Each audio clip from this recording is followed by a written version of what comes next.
Hello, my name is Diane Schindler. You are listening to In the Know. This podcast show includes writing tips, travel tips, and my views of life from savvy and thoughtful to quirky and humorous.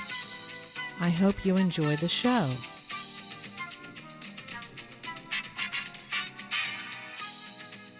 I can't wait to tell you this story.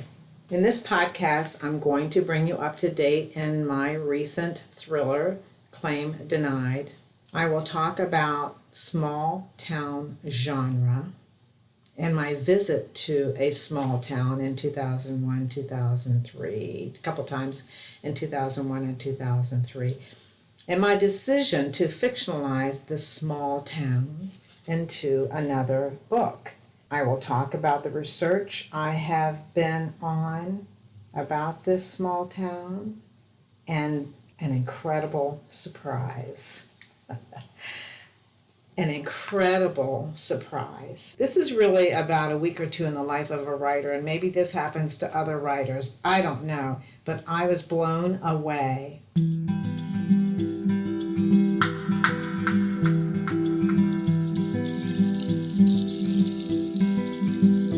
You may know I have been writing Claim Denied. It's a thriller.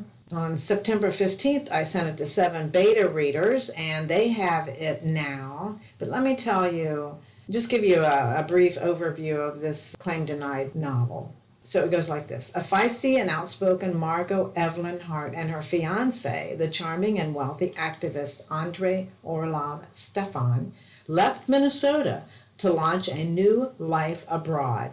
Their plan? He'd work for the State Department and she would teach English. Together, they'd make a difference in people's lives throughout the world, one country at a time, starting in Pristina, Kosovo. With days within their arrival in Pristina, her world crashed. Margot learned someone had killed Andy with a single gunshot to the back of his head. She refused to believe it until an ominous stranger banged on her door and she learned undeniable facts. Andy was dead and she was prey. Margot knew one person in all of Kosovo, Andy's friend, Gray Valentin. She loathed the rotund and awkward know-it-all, but he was her only hope of untangling this traumatic murder. Why would anyone want to kill her beloved Andy? How had she then become the hunted? Can she decode the clues in time? And will she survive?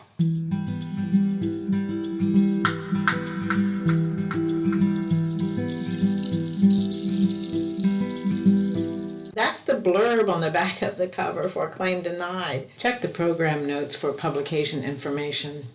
As I said, I sent it out to 7 beta readers. Now 2 have already gotten back to me. My friend Marilyn in Spain, she's from California, but she's living in Spain.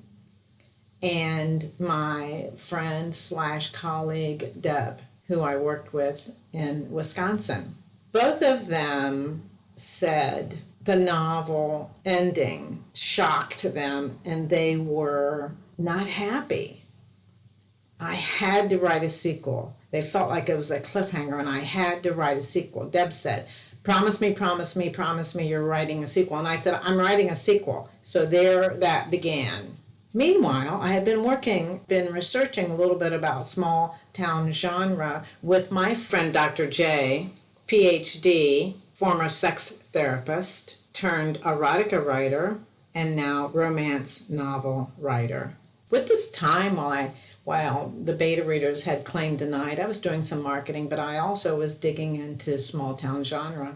Through the process of chatting with Dr. J about small town genre, I remembered I had visited this lovely small town in Virginia.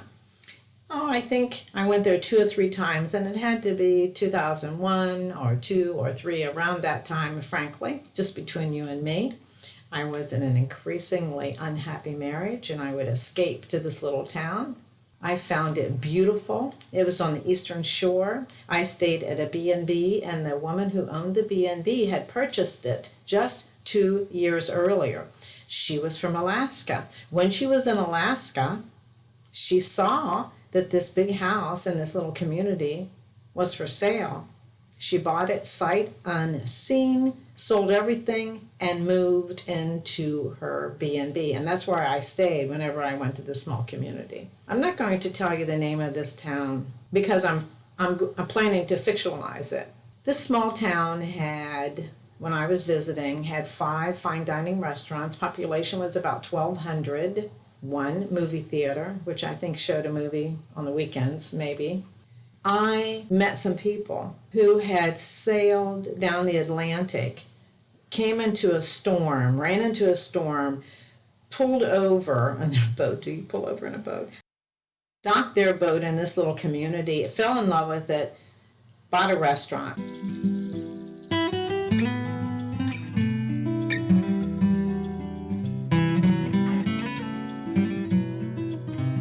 So now, in my fictional Selby, it's a small town on the eastern shore. There's a B&B owner that is from Alaska. There are restaurant owners that came down on that boat. Old restaurant on the pier that was not only a restaurant but a bait shop. And they had a liar's bench where the old men, my age now probably, sat and told stories. I love this little community. I told Dr. J, I really want to include this little town as the setting for this next novel. So with Deb and Marilyn saying you have to write a sequel, that's what I'm doing.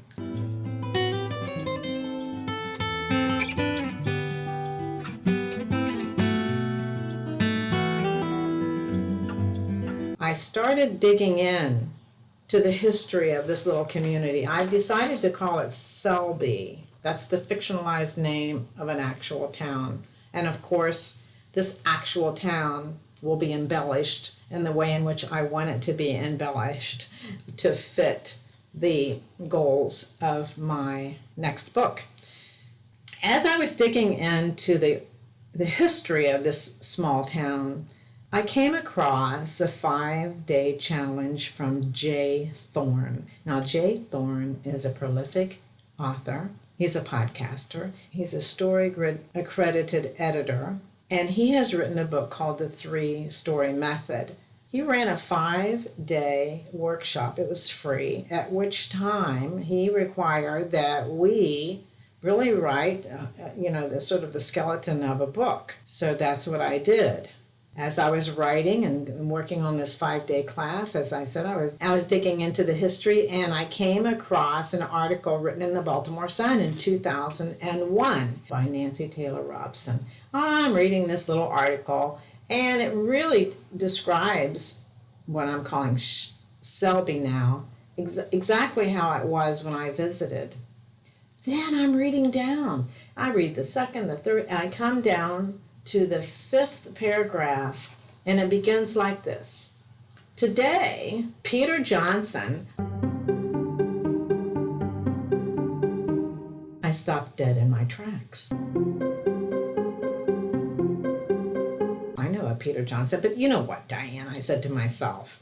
There are lots of Peters. There are lots of Johnsons. There are a lot of Peter Johnsons in the world. Coincidence. I continued to read. It says, that's how Peter Johnson, a real estate developer from Washington, I thought, oh boy, the Peter Johnson I knew worked in Washington, and his Cuban-born wife, Alicia. I know a Peter Johnson, and I know his wife, Alicia. Stop. Time for the backstory.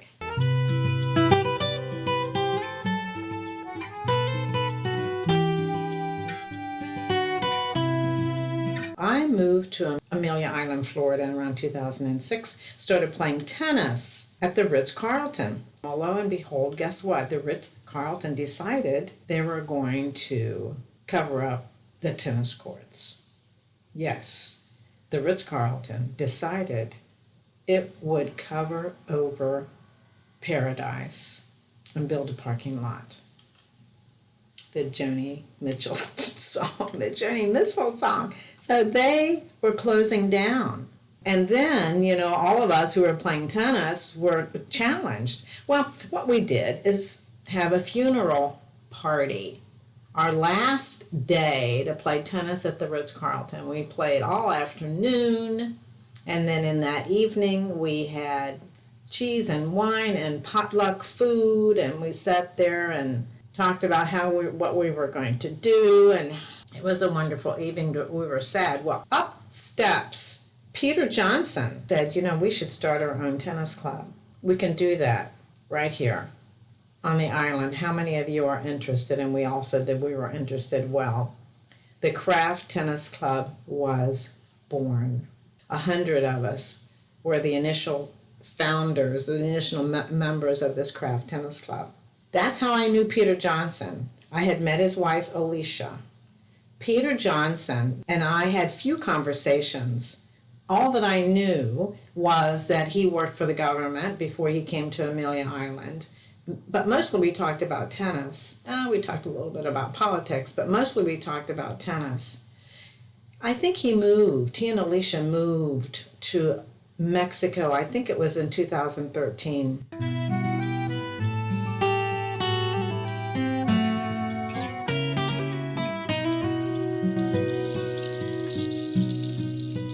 Let's go back to the Baltimore Sun article written in 2001. I want to quote from parts of that article. This is the Peter Johnson I knew. You know what happened? They were cruising on their sailboat in 1995 when a 3-day northeast storm kicked up in the lower Chesapeake Bay. To escape the pounding waves, they scooted on to this little community. Johnson remembers, quote, as we came up to the river, it just kept getting prettier and prettier.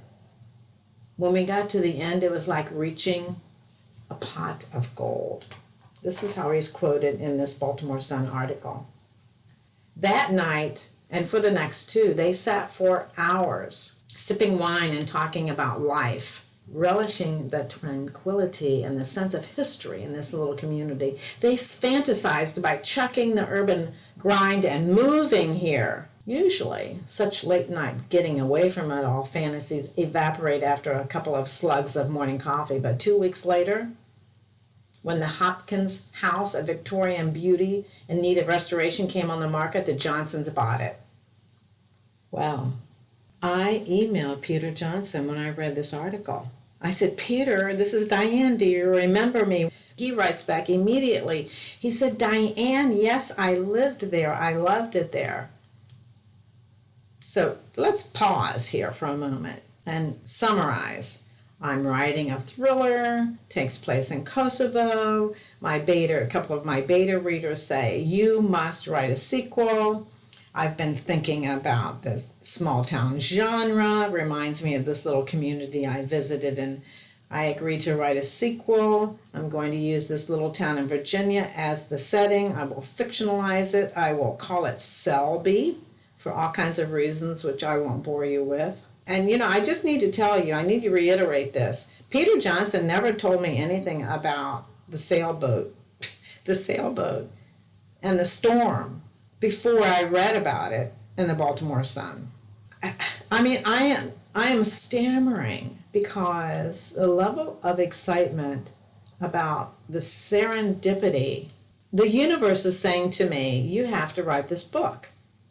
You have to write this book. So what have I done? I finished J.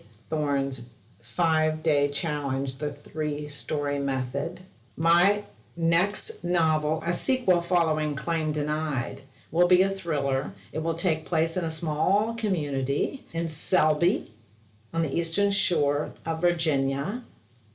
I have the conflict, I have the B&B owner, I have the old man Wilson in town. This is all fiction. I have the aunt who owns the art gallery and the granddaughter and the couple who own the restaurant now since they were escaping the storm. The doctor, the coroner, it's a thriller, as well as the local attorney. And I submitted all that. It's a 15-page document, the Thorn challenge of the 3-story method. that will be a pretty specific outline, including 15 obligatory scenes that are in a thriller. And I'll put that away and aside while I'll get ready for the onslaught of my beta readers telling me how much I need to improve Claim Denied.